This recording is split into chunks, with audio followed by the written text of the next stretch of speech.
mo pé Alhaji Clodockin ṣé kò fọṣẹ kára kò fẹsẹ̀ Tòkunbọ̀ kárakára bíi ti Gaddafi ni.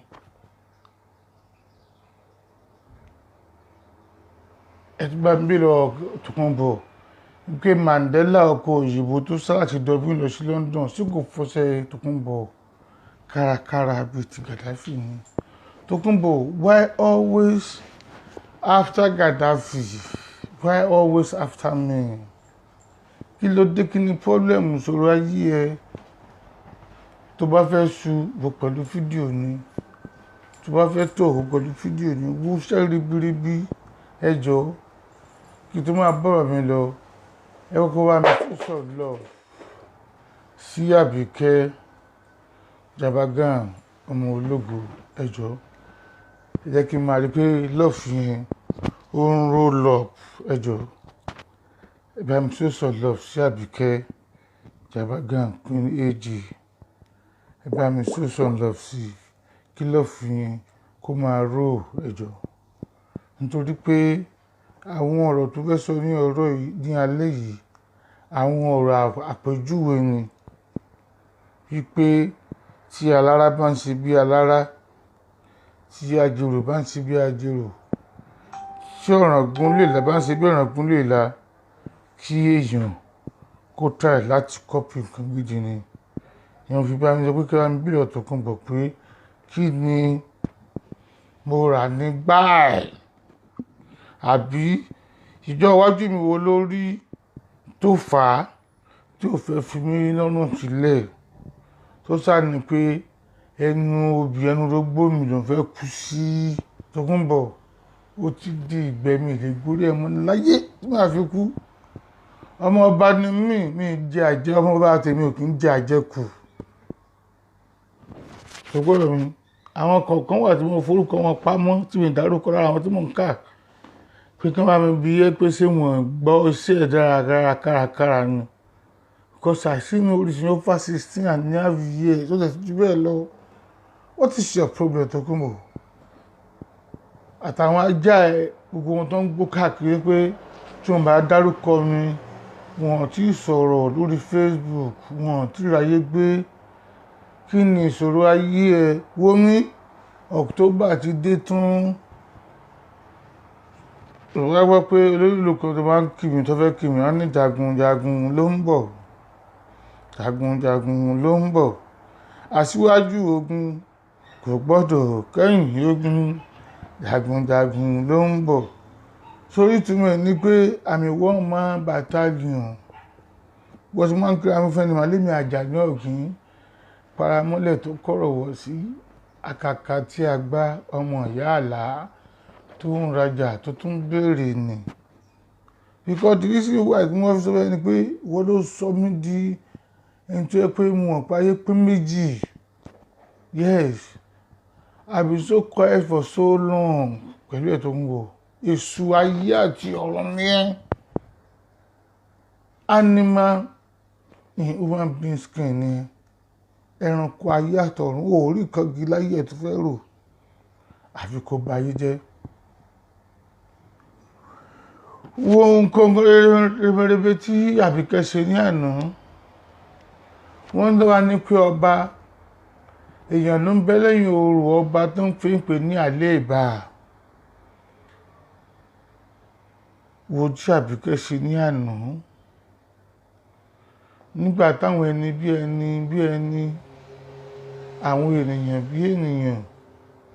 àwọn sọ̀mọ̀rí ìlú Sàràkí ènìyàn tó máa fi wọ́n pọ̀ lórí Facebook tó ń bẹ lẹ́yìn ẹ̀. Ó di èèyàn mélòó ló ti ní positive impact ní ayé wọn.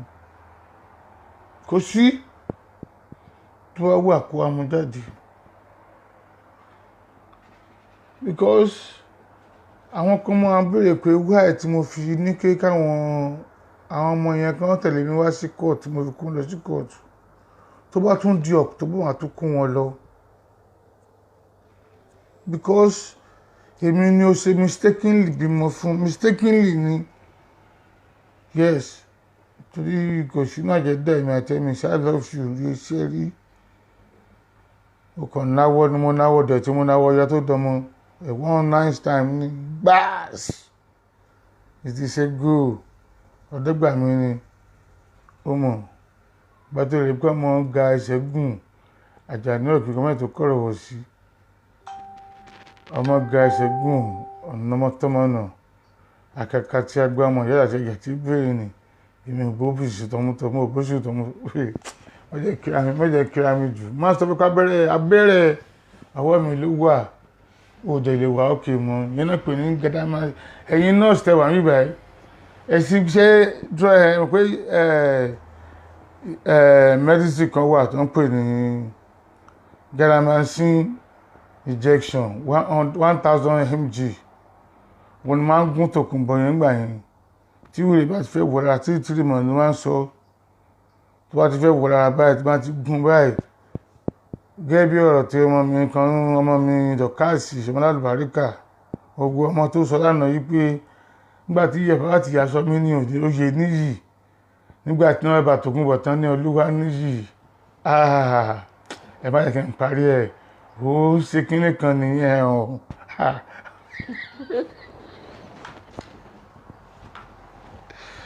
wèrè kò tí ì tọkùnbọ̀ lóòótọ́ wèrè kò tí ì ní kò lè wá òkè honestly nígbà tó yàn pé mo dùn tí mo pé mo máa ń fọṣẹ́ kárakára ẹ mọ̀ pé gẹ́ẹ̀kan wà lẹ́kọ̀ọ́ nípa oko ní káwọ̀ ṣòbò nígbà tó yàn pé mo ń fọṣẹ́ kárakára pé mo ní mo lè fọpọ́ lọ ẹ̀ tó máa mọ́ wẹ́ẹ̀ tó fi dípò wá fi oògùn pẹ̀lú ẹ̀ tó wáyé kí n máa jẹ oògùn lójoojúmọ́ tó wá sọ mí di ẹrú ẹfúnṣetá ní wúrà Ìyálóde Ìbàdàn bẹ́ẹ̀ tí Ọlọ́run tó fẹ́ yọ mí ló yọ mí kò nù bondage ẹ̀ ọgọ́tọ̀ mi sì ọmọ ìwúrẹ́ tèmi dẹ̀ ti já tipẹ́tipẹ́ mi ò lè gorí ẹmọ láyé ò torí mo rí program ọ̀kan tó ń ṣe tó ń sọ fún mi ẹni tó pè ẹ wọlé pé òun nọ́ọ̀sì kan ọ dókítà kan pé mo wá bá òun kóun bá mi bẹ́ẹ̀ fún kí ni Òtòkunbọ̀ dá mi lóhùn ṣé torí ilé tọ́kì tó rà torí tọ́kì yẹn kátẹ̀délù tí mi ò dé rí sìn màá nígbà tó pé mi ò dé bẹ̀rẹ̀ ni. Most of the house in Turkey is a tourist center. Tourist house now. Turkey is a tourist place. So sọ fún mi ayé tó fẹ́ live ó lọ ra lé sí Turkey. Ó lọ sinmi àwọn jàkáríwọ̀ náà wà pẹ̀lú èyí 24 hours ní àwítàwí ẹjọ́ bẹ̀ẹ̀dọ̀ pọ̀ ẹni yẹn máa di dandan kó fara pa kó sì ṣe.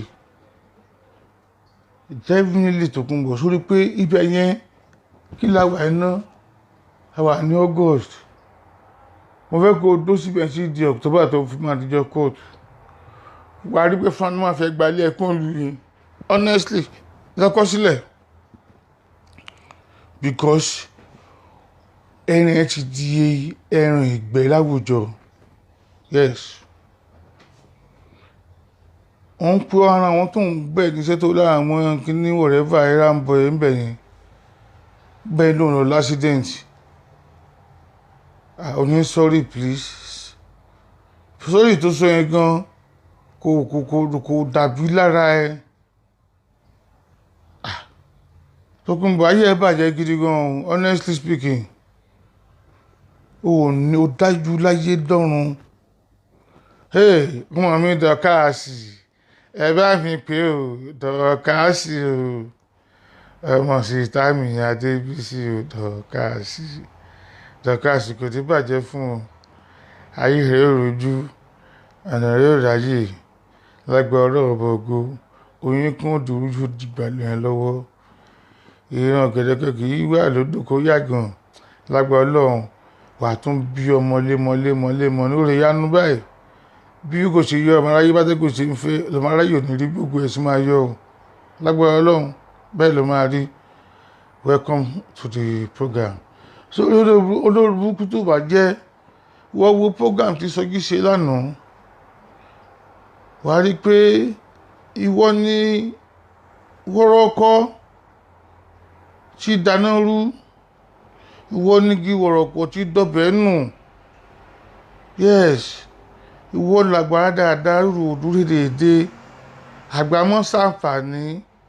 ìyá àjà ràbúkà ìyá táwọn ọmọ òjò lójú tẹ́bí kankan òjò lójú tí ìyá náà tó dájú òjò lójú torí fúnṣù owó tó bẹ̀rẹ̀ gbogbo rẹ̀ dáadáa rò lórí Facebook yìí yes wọ́n ló bẹ̀rẹ̀ gbèrè èdè rẹ̀ àdá yìí lórí Facebook ó wá bẹ́ẹ̀ nìyẹn ó kọ́ gbèrè ayé wá òun fi mí tajà àwọn kan ní kí n fi ẹ́ sílẹ̀ pé ebi yọ ọmọ ẹni fi sílẹ̀ náà mo ò pé wẹ̀ bóyá wọ́n pẹ́ títí bóyá wèrè rẹ̀ á sùn mi ó kún bú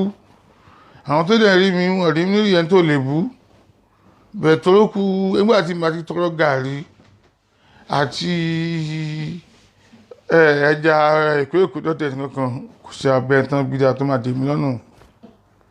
yes gúdúgúdú lèmi Àjàní òkè gbàmọ́ ètò kọ́ ìyẹn tí wọ́n wá sọ máa ń léyìn tó ń súnú lé tó bá rẹ̀ lẹ́rù so kì í ṣe irú ẹ̀ Tókunbọ̀ òun náà pé gbígbé ẹni ní aláǹdì you are living bondage gbígbé ẹ nílùú yìí bí pòǹgbé bondage lórí pé ṣe pé ìgbà kan wà àwọn èèyàn bá tẹ̀ ti nà ẹ́ pa tipẹ́tipẹ́ ẹ̀ máa ń wò wípé ẹ̀ ó bí mi fún mi níbi sẹ́yìn ìjọ kan náà wọ́n ti pariwo lábẹ́ mi ó ti fún mi ní inú kí àárín tó ń ìjọ kan ó ti fún mi ní Samsung ringtone ó ti jọ́ kan ó ti fún mi ní iPhone 4 ringtone jẹ́ kí n ṣàánú ẹ̀ ṣùgbọ́n mo á rí pé ò ṣe ṣàánú mo rí pé dìgbòlù gidi gbáà nìyẹn torí pé àwọn tó wá kọrin ẹ̀fẹ̀ pé wárápá ni dìgbòlù ní ẹ̀rọ fún mo wá rí pé òótọ́ náà sọ because tí ó bá jẹ́ bẹ́ẹ̀ ni ó ṣe mú Wálé wá sórí Facebook Wálé gbọ́ Yorùbá Wálé o my son I want you to do a program for me on this program it's a doing program as I'm talking to you I'm not writing anything down because it's a personal thing that is happening to me I'm fully involved in it and you brought me in there because nígbà mi wà tí èèyàn bá sọ̀rọ̀ I ma knows many things perfectly kéèyàn ológun ṣe bọ́dí ẹ̀kọ́ ní pé kárùn yẹn má ṣe ẹ̀yìn but to pour whatever that is bothering you pour it out Tókunbọ̀ mi ò lè bẹ́ẹ̀ ṣe kankan mọ́ níláyé tí wàá fi wọlé sùn gbogbo mo kàn ń wò ń gbèsè bẹ́ẹ̀ pé wá yàwó tó yà dìgbò lúgi kí ni o ti ṣe nílé ayé mi tó máa mú mi tiẹ̀ bójú wẹ̀yìn padà láti fẹ́ wú ẹ̀ tí bó ṣe sọ fọ́lọ́pàá pé mo ń ta ògùn lóòdì kí n sọ ni láì tà yes àbí kí n sọ pé onímọ̀ ló ń fọ́ọ̀gì báǹkì ni láì fọ́ọ̀dì báǹkì ni kí n sọ dá mi lónà àbí bó ṣe sọ mí di passenger carrier ni kí n sọ ni kí n má ṣe lójúbò ni kí n wí ni bẹ́ẹ̀ sórí ìwà tó ń wù àti tó bá ti ń bá èèyàn jàbí káyé ni ẹ kó bàjẹ́ ni kó gbọ́ pé ìjọta èèyàn kọ́ kú lẹ́ni inú ẹ̀ máa dùn ní sógbà kó máa kú níjọ́ kan ṣá torí náà sọ mú gbogbo everything títí tó fi máa rí pé o ti ronú pa mi mi ò rà pé ọ̀pọ̀ rẹ̀ ti dàbí ọmọ primary one gan ronú torí kó tó bẹ̀rẹ̀ primary school gan a kọ lọ sáwọn jẹ́lósinmi ọmọdé ọpọlọ ẹ̀gbọ́n tọmọ jẹ́lósinmi because mo sọ fún ẹ pé ìwà tó ń wù àtàwọn attitude ẹ kò báráyé mu àwọn tó ń pè mí mo ń sọ fún ẹ pé àwọn tó ń rán sí mi sọ fún ẹ pé mo níwọ̀n tó ṣẹ́ jẹ́ o ṣùgbọ́n àwọn tó ń rán sí mi sọ fún wọn pé wọn tó iṣẹ́ jẹ́ wọmí lẹ́yìn Ọlọ́run ọba ògo ọba mi atẹ́rẹrẹ kárí ayé ẹ̀rù ìjẹ́ kábíyèsí ọdún mi sílẹ̀ ayé ó nìkan ni mo bẹ̀rù sí tí mo tún lè tijú ẹ̀ yes ní ọ̀rọ̀ ẹ mọ́ sí Tókunbọ̀ àmì sọ pé ìjọba ìlú yìí wọ́n tún òfin ṣe lórí Facebook ní orí ọ̀rọ̀ ẹ I told you mo máa fún wọn ní lecture ní Finger County Council ní 18 this month mo fẹ́ kó o sọ fún wọn wípé this is my name ó súnmọ́ mi dáadáa for you to know what I've done in my own community even around Island generally ẹ̀yin tẹ́ ẹ bá yé àwọn ìyá kọ̀ọ̀kan jẹ́rè lámẹ́lẹ̀ àwọn Yorùbá woman kọ̀ọ̀kan àtàwọn obìnrin kọ̀ọ̀kan ẹ ti bá yé àwọn obìnrin yẹn jẹ́ tí ilé ọ̀pọ̀lọpọ̀ ti dàrú tó ti dojúrú. Bẹ̀sẹ̀ tí bàbá ọmọ àti ìyá ọmọ bá ti wà happy ó máa tẹ̀ lórí ọmọ. Tókunbọ̀ ó ti bà ìlú jẹ́ gidi gan ni wọ́n sì ń bọ àwọ̀ mo fẹ́ kó ti tọ́kítẹ́ ni wọ́n sì máa wú ẹnu ilé ẹ ẹ̀tọ́ sí tó fẹ́ pẹ̀lú ọ̀rọ̀ kó tuntun sí ń lọ yìí. Because àwọn kọ̀ọ̀kan wà tẹ́ pé ilé wọn ti dojú lórí ọ̀rọ̀ pé wọ́n gbé ìyàwó mi wọ́n sábọ́ọ̀dù ó ń kọ́pì nǹkan tí ò bójú ń bẹ̀ ló tẹ́lẹ̀ yẹn rú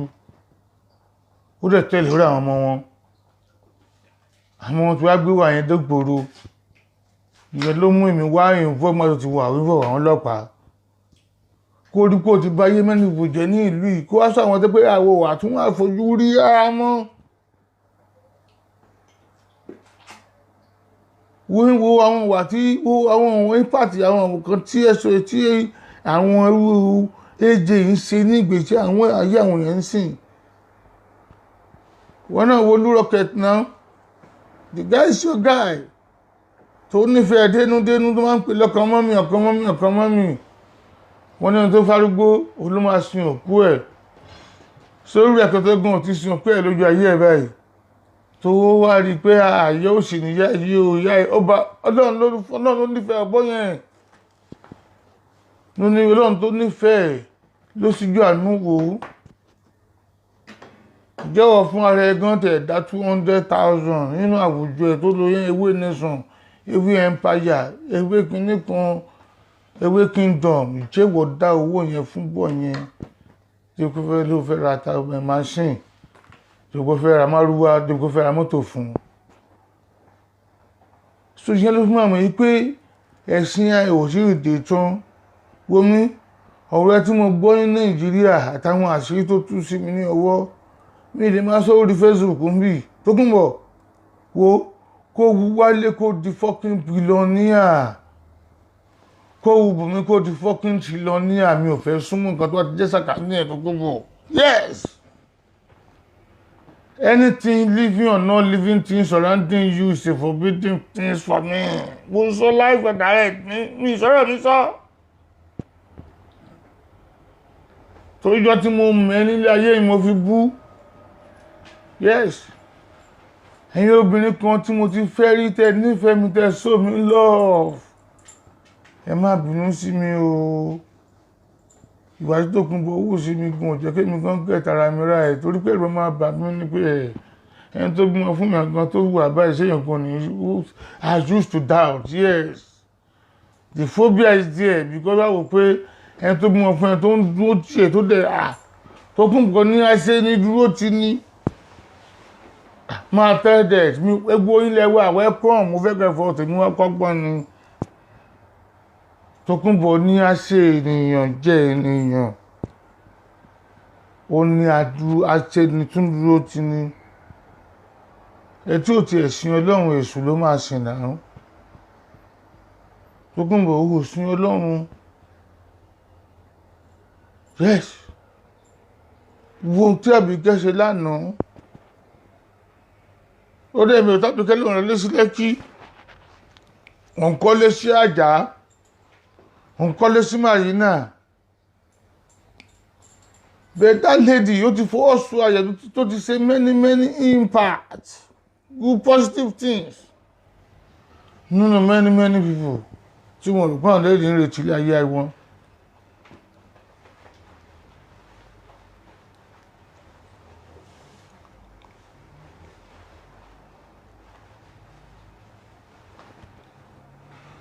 Princess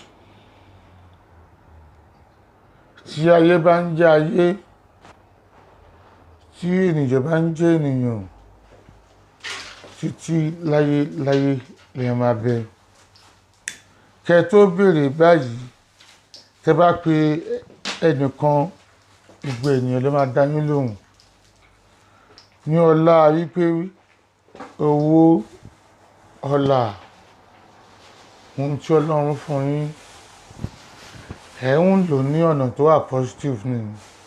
ní abẹ́ Ọlọ́run ohun tó ń mí àti gan tí òmí ní nǹkan yín kò ní pẹ̀dín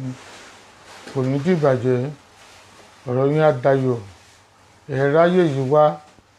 lágbọ́n lọ tó bá dàgbà tẹ́ tó dàgbà gbogbo àtẹ́ tó dògbò ọ̀run yá tún wá dáa jù bẹ́ẹ̀ lọ lágbọ́dọ̀ Olódùmarè.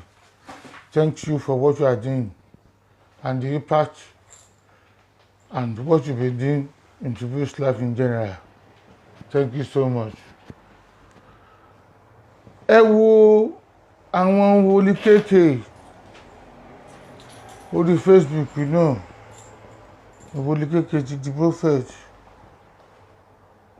orí Facebook yìí lẹ́bọ̀dì tó pé ó lọ́gbọ́n kìíní ọgbọ́n kejì láti kọ́ tó ti kọ́ ń bẹ̀. Ṣùgbọ́n Tòkunbọ̀ ọgbọ́n wo ni ìwọ rí kọ́? Mo fi Olúwa bẹ̀ everybody yín tí Tòkunbọ̀ bá ń sọ̀rọ̀ wípé Gàdáfì bákan Tòkunbọ̀ fa ìwé mi àti ẹ̀yà mi ò ní kankan tí mo abẹ́ ṣe mọ́ ní ayé àti títí ní ọ̀run láé àti láéláé àmín. Pẹ̀tọ̀ October yẹn lágbọ́ Ọlọ́run tí máa ń bẹ ní ayé tí mo sì wà ní ààyè. Gbogbo àwọn tó ti báyé wọn jẹ́ nílùú yìí wọ́n máa gbójú wọn síta.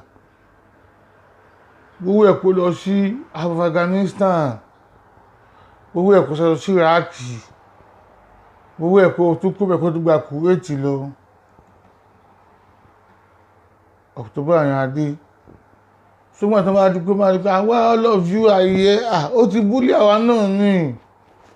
Is he bully you? Yes. Wọ́n dẹ̀ ní pé ibi tó ti búlì ìwé tó ń gbé jáde torí bó ṣe búlì àwọn ti print ẹ. Gbogbo ẹ̀ kó lọ fa gbọ́ Facebook ẹ̀yà kó máa sọ pé ẹ̀yin Yorùbá so sí ló mọ́ Yorùbá. Èmi náà pé Yíbò ni wọ́n tẹ́lẹ̀ ni. Tòkunbọ̀ ayé ẹ̀ sì dojúrú o. Dájú méjì tó ti kọ́ sí ilé ayé àwọn èèyàn 100 million years wọ́n lè repair.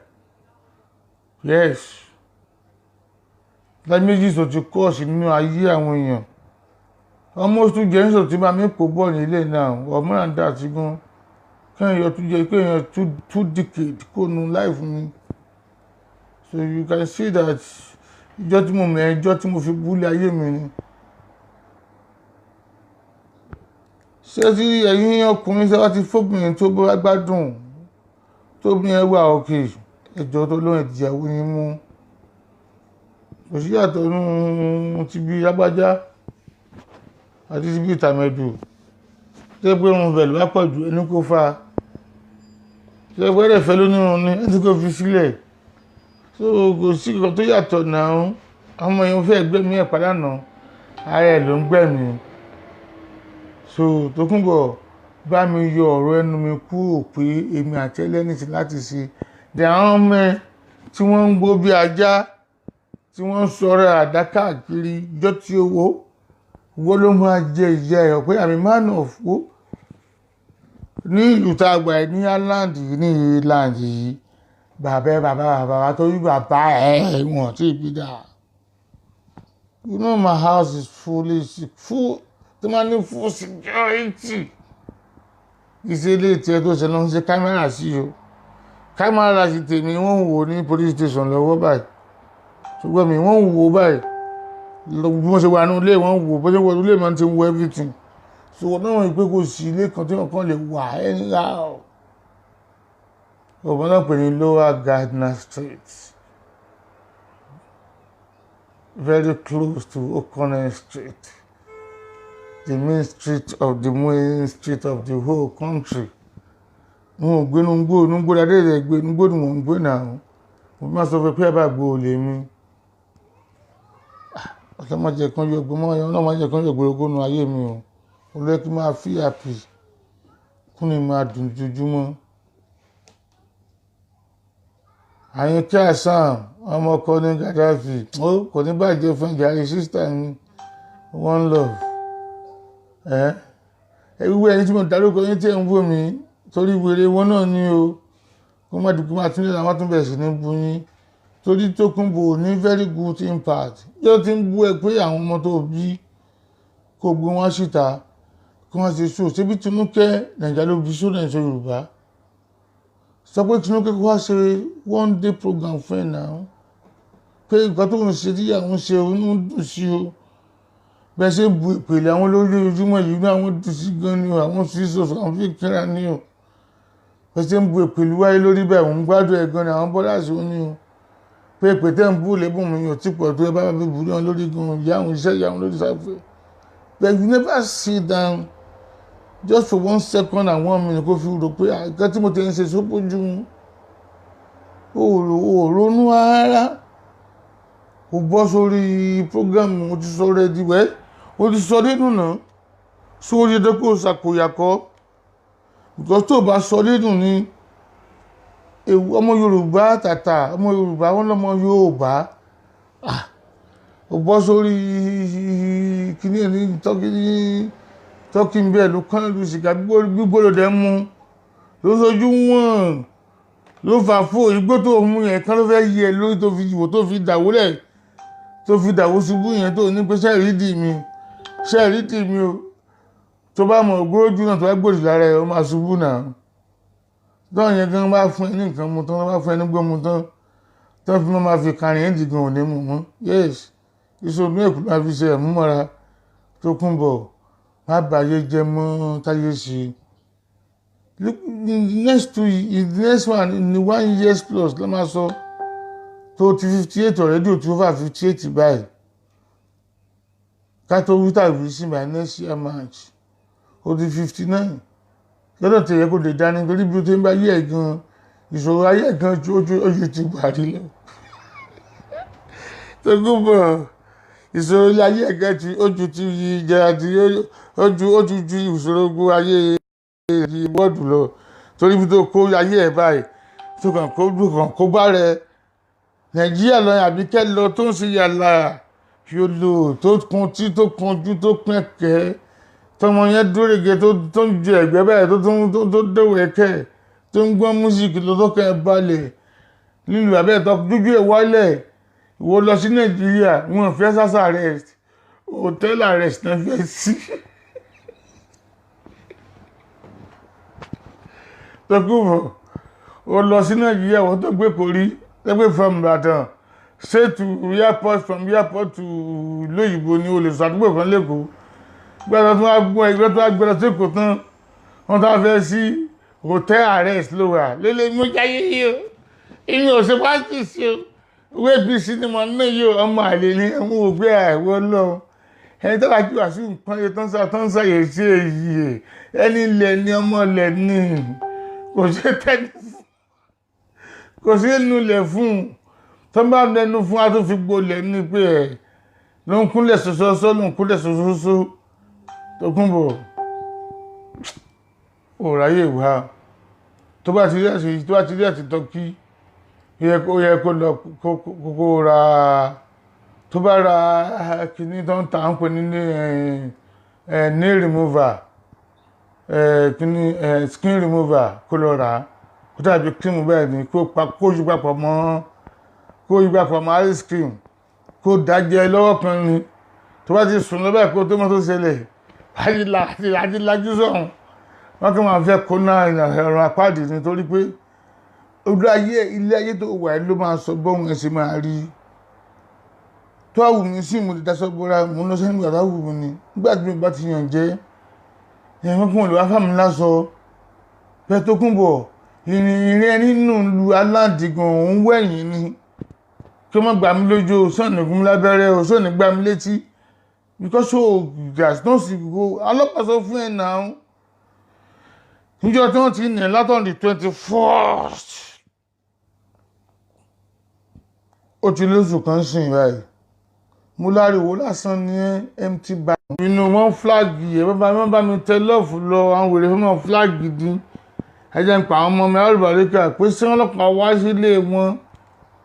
mo sọ fọ́lọ́pàá ní wípé ibi tó ti wọ́n ti ayé wọn dé tó ti balẹ̀ ayé wọn jẹ́ dé tó máa pẹ́ ń jọ ẹ̀tàn kan lọ́bẹ̀ pa wọ́n pa effort náà tì ní because they be complain too much complaining on you Tókunbọ̀ ó bàálù jẹ́ gan ni ó bá mílíọ̀nù aláǹdì yìí ìrẹ́lànà wọn pé ó bàálù jẹ́ gidi gan àmọ́ èèyàn tó sátórí tiẹ̀ kó ní ìlọsí London ọlọ́run ọba ògbólógbé mi rò náà kárí mi ṣe ọkùnrin tó strong ni kì í ṣe pé ọlọ́run ni It's by my power or by how strong I am. No, it's not by energy. It's not by my energy. It's by the grace of God. Àmọ́ ye different spiritual attack ni mo fẹ́ sọ pé èmi àti òdì kan tá jọ ṣe mo tó gbé tó bá rò pé ogun mọ fún mi. Gbogbo all those spiritual attack àtàwọn nǹkan tí mo fojú ọdún tí mo tiẹ̀ ojú mi rí ní ayé mi kò akílódẹ̀dẹ̀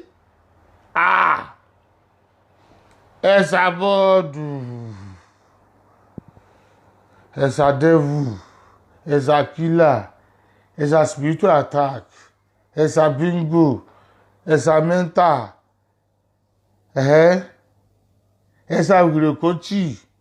ẹ̀sà yarílí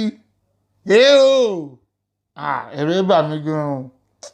ẹ̀rẹ́ bà mí gidi gan honestly to be sincere I fear you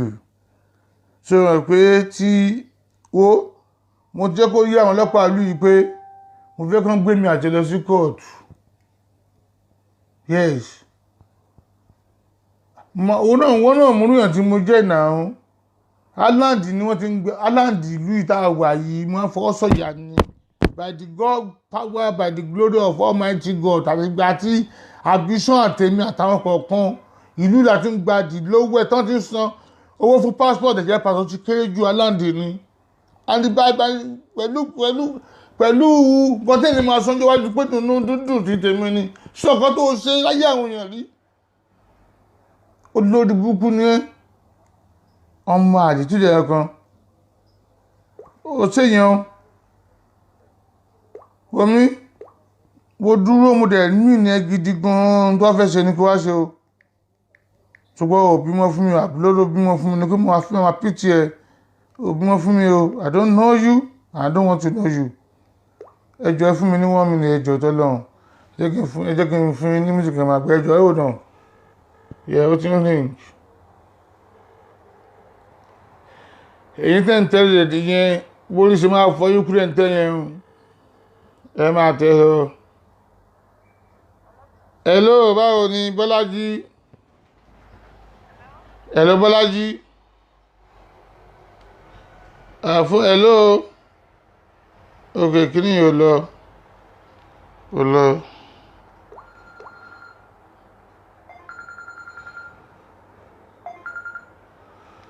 so agbóyìn lọ kò sí ọlọ́pàá tó lọ sílé anybody tó lọ sílé ẹ̀dùn pọ́nú wọn so ó yẹ kó jọ́kọ́lọ́kọ́ sóò rí pé ìwà tó ń wù wọ́n sì rí pé rẹ́kọ̀dù ẹ ti bàjẹ́ débi pé bó ọlọ́pàá gan wọn ní that nuisance woman that crazy woman ọlọ́pàá gan sọ pé ńgbà tẹ́tẹ́nu ilé ẹ̀gán ṣe ló ń rùn àwa wíta ìwí wọ́n sọ pé tó bá dé inú ilé tèmi ò lè fi kọ́ọ̀bù mọ́ mi Tókunbọ̀ ayé ẹ má bàjẹ́ o ẹjọ́ ẹ ó dànù ẹjọ́ ẹ ó dànù hello ìyá mú wà lórí prógrámù ni màá fẹ́ pè é ṣé kí n fẹ́ spíkà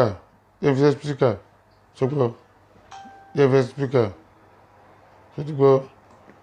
hello ẹ ó dànù mo fẹ́ fi Bọ́lájí spíkà ni o. Bluetooth mode. hello ó ti connect báyìí hello sir kálẹ́ sir. kálẹ́ Bọ́lájí sórí gbogbo yín ti pè mí several time lórí ọ̀dọ̀ Tókunbọ̀ nílùú yìí sórí jẹ́ kí n pè ẹ́ ní pé mo wo ọjọ́ orí àtọ́rí Tókunbọ̀ tí ń ní lára bọ̀ so mo máa ń check on you torí kò sígbà tó pè mí rí tó ẹ pè mí kẹrẹ́rìn rí ẹ máa ń pè mí gbà inú sáté ẹ máa ń pè mí for the character and behaviour and àwọn nǹkan tí Tókunbọ̀ ṣe inú ayé yín mo máa ń feel bad ní pé kí ló dẹ̀ sóbìnrin yìí gún àwọn ọmọ tẹ̀ ń lábẹ́rẹ́ wò kó tó gún àwọn ọlọ́mọ. bẹ́ẹ̀ ni sà. so mo dẹ̀ sọ fáwọn ọlọ́pàá mi yín púrọ́ fún ẹ mo sọ fáwọn ọlọ́pàá pé tẹ́ ẹ bá pàǹjọ yẹn pàgbé ni wọ́n wo tọ́lọ́pàá kan bá kànlẹ̀kùn lé ẹ pè mí Bọ́lájí lágbo kan òun tí ń bá dọ́dọ̀ ẹ kó kọ́ mi bastard tẹ̀ pé wọ́n bí abẹ́nu bò dàgbọ́n abẹ́nu lé ẹ. yes Tókunbọ̀ ní rẹ́kọ̀dù débẹ̀ ọmọ àlè ní they record she got bar record all over the country of Ireland ẹlòmíì tó lè wá sí dọ́gbọ́n wá rìpọ́ọ̀tì ẹ̀ ó rìpọ́ọ̀tì ẹ̀ káńtì ẹ̀ so ọjọ́ tí wọ́n ní kí wọ́n pàdé Tókunbọ̀ jẹ́ kí n fẹ́ sílẹ̀ Bọ́lájí mo kàn pé láti jẹ́ káwọn witness pé ó ti parí àwọn ìjẹ́ tó pọ̀ jù ní so ti gbọ́ jẹ́ kí n fẹ́ sílẹ̀ sísá mi thank you till next time no problem pẹ̀lẹ́ no problem so láwọn iye èèyàn rẹpẹtẹ bẹ́ẹ̀ kó mú ọmọ ìyá wá àmọ́ bẹ́yì very beautiful children nígbà tó bírú wọn wọ́n tó wá bí ọmọ gidi òní dáyé ọmọ òní fẹ́ báyé ọmọ lọ́mọ jẹ́ tó yẹ pé àwọn ọmọ gidi àwọn ọmọ tó bí lẹ́tọ̀fọ̀ gbárẹ́ bí ó tọ́jú wọn orí wọn tọ́ bí ọmọ òní wọn báyé ọmọ lọ́mọ jẹ́ náà kó wà ọmọ rẹ̀ wọ́n yẹn sùn kò náà àwọn táyé kàndé yẹn bára wọn sùn sí ọgbọ́n mọ̀ pé kò lè jẹ́ mí lójú pé àwọn bòmí àti wọlé dẹ̀bẹ̀rẹ̀ àwọn sùn nù abẹ́ ẹnu ilé ẹ̀ because not this impossible tó bá ṣe ẹnu ilé ẹ̀ ló máa fi lọ ara ta ó bá wọn bí àwọn ọmọ ẹnu jẹ́rìí náà àbúrò fún àwọn ọmọ yẹn kan máa rí ẹ́ńsìtì gan tó máa rí ẹjọ́ wájú gan tó jí máa ṣùgbọ́n lè wọ́n á lú ẹ̀ fúnra wọn òfin ronú wò náà mo dẹ̀ ń bẹ́ sọ lórí kún bẹ́ sọ mú bẹ́ sọ fún wọn pẹ́ fẹjọ́ ẹ̀sùn mi wọ́n fẹjọ́ ẹ̀sùn mi náà ló bẹ̀rẹ̀ sí bú mi Tókunbọ̀ kó wá bọ́ síta kó wá dúró Gaddafi is that mi gbọ́dọ̀ gbá ẹ ní etí kó papọ̀ àdọ́rùn bọ̀ èbí lọ́wọ́ sọ fún pé Gaddafi náà nẹ́kẹ́ wà ní mo fọ́ pẹ́ lára pé mo fẹ́ múnú ẹ̀ lára báyìí ni wà sọ tí mo bá gbé ẹ ní etí jọ́yìn tí mo ń gbé ẹ lójú ní minute mo sọ fọ́lọ́pàá náà mo ní mo ń gbé ẹ létí mo tún rọ ọwọ́ fún ẹni tó ti ń bá gbé orí ọpọlọ orí amísì pọ̀ mọ́ nọ́mà ẹ̀jẹ̀ àti amísì mọ́ mi. But I don't want to put law into my hand, but just to let you know that there's nothing you can do. Kò sọ bá tún ní ẹtí tó bá tún gbogbo lọ́la mo sọ fún ojú ọlọ́pàá náà mo ní if you record me now by their president I will beat you up. O ti sọ mí di wounded lion now. Yes. O ti sọ mí di wounded lion. Your impact in my life, there's no merit in it. All are demerit. Ọ̀rọ̀ kan gidi láyé mi pátá láyé mo regret ìjọ mi dé ayé pẹ̀lú ẹ̀ Tókunbọ̀ tí bá rí títì mo lè dápá ẹ fúnra mi honestly speaking. Àwọn akọ̀bá dọ̀kítọ̀ bá ti máa fọ́ká síbẹ̀ pé ní there is one guy his tall his over his 6 footer don't let him call me kó wá sọ fún apáta àbídà yín pé mi ò lè wọ́n sí kóòtù wá wo bí ẹjọ́ tó ń lọ. Everybody is free to come into the court. And you have any suggestion or you have opinion, you have audacity and you have freedom of speech to raise up your hand and say something. Yeah, excuse me, I have something to say, my lord.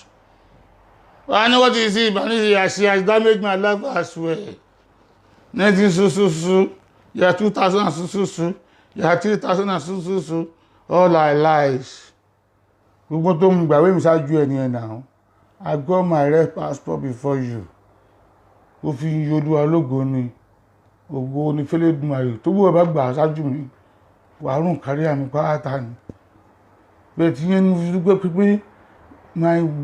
ìwé ìgbélú mi ń lu yìí kò rọ̀ mọ́ ayé rárá tẹ́bí pé bẹ́ẹ̀ rọ̀ mọ́ ayé ọmọ ẹ̀yìn kó wẹ̀ kó forí gé kán gé ọrùn ẹ̀ dànù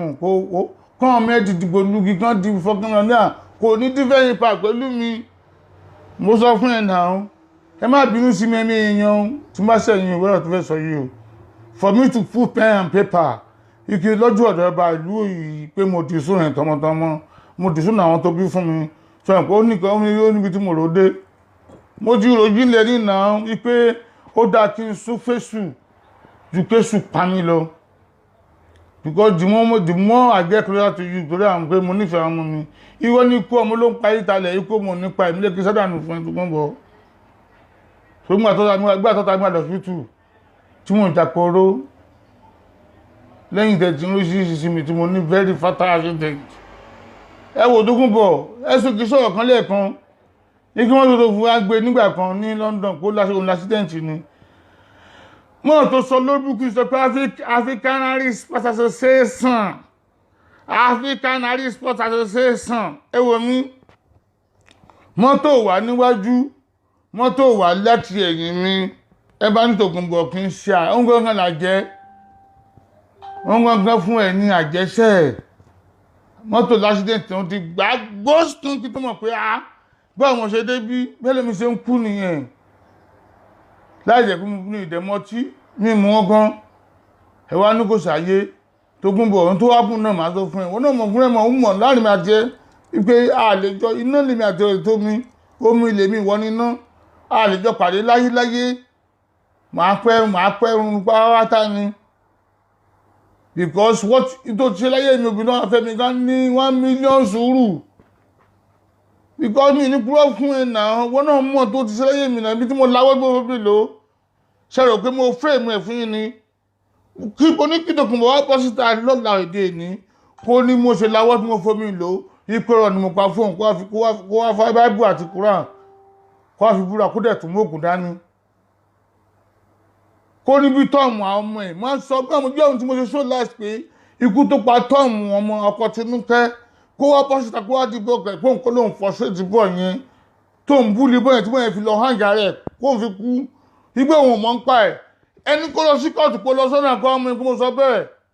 that boy wrote a letter before kó tó parẹ́ náà before he hang himself.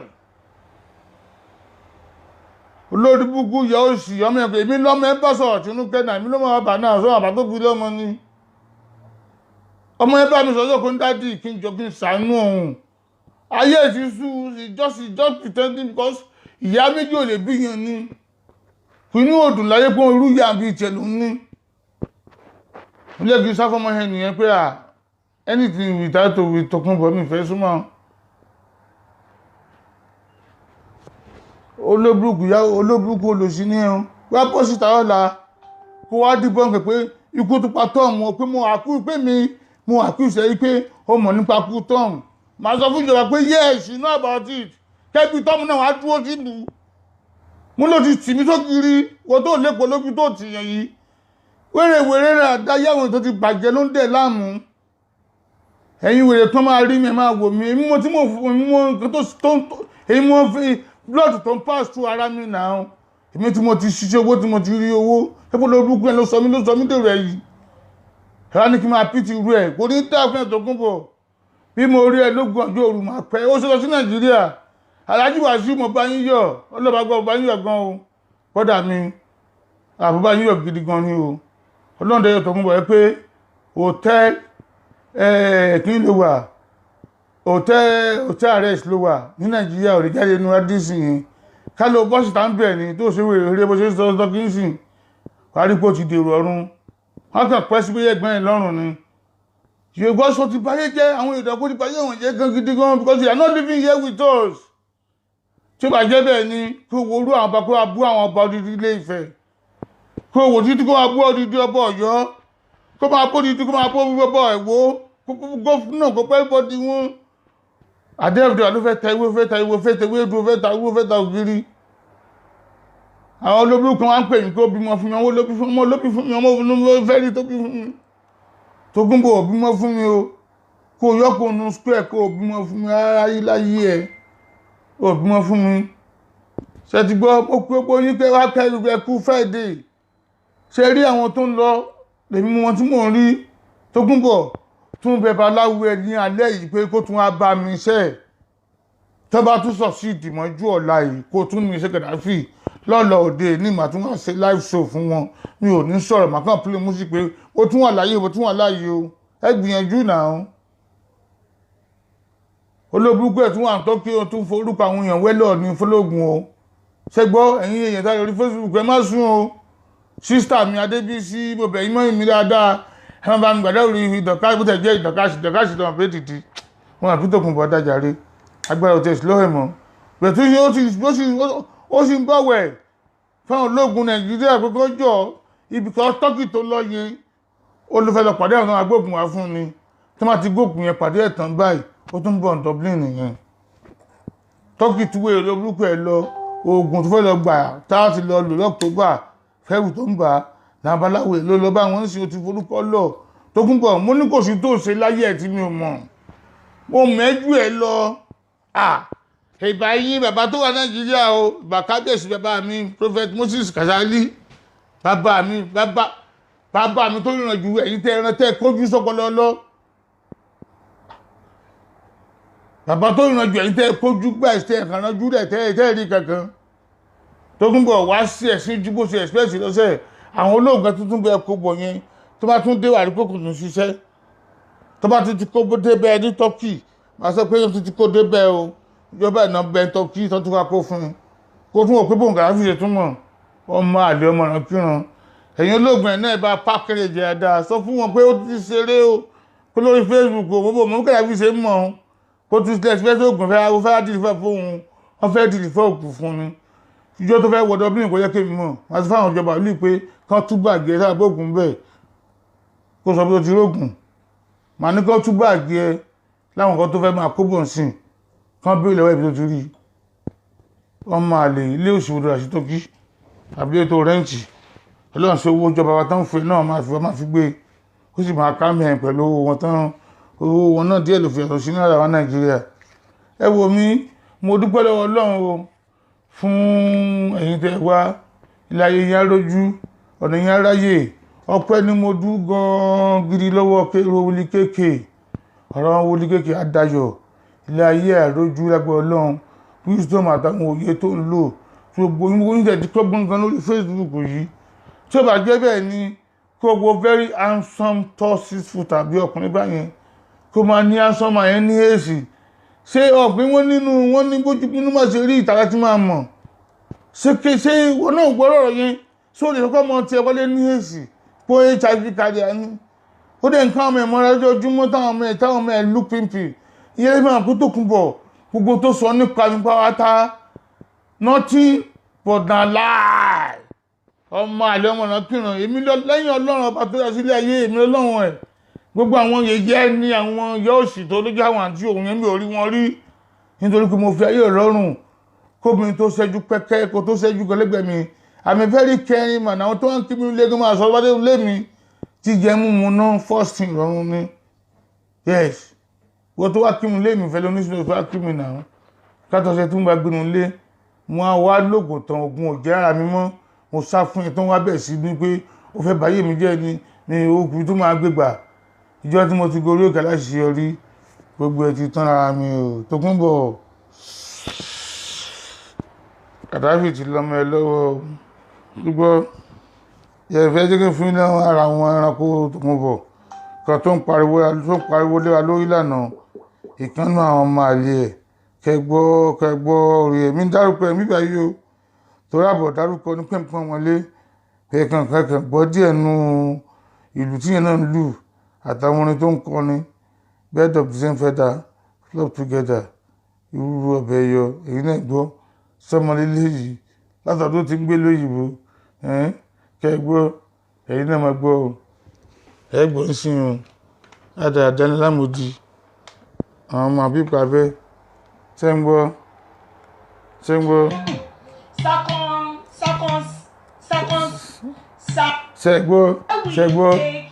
your whole life. No matter what is going on in your life, no matter how the circumstance, circumstances,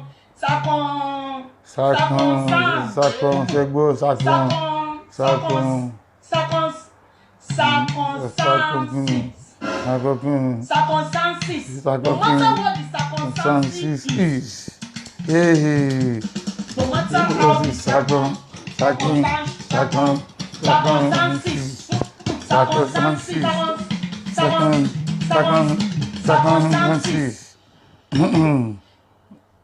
no matter how to your whole life. No matter what is going on in your life, no matter how the circumstances,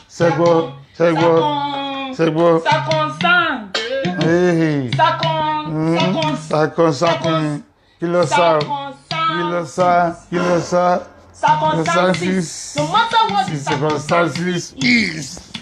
Hey, no matter how the circumstances.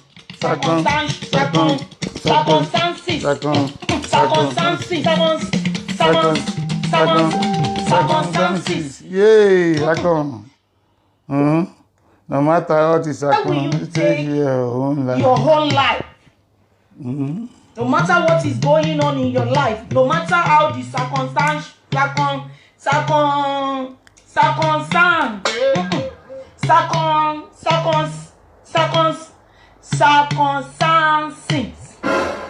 circumstances, no matter what the circumstances is, no matter how the circumstances,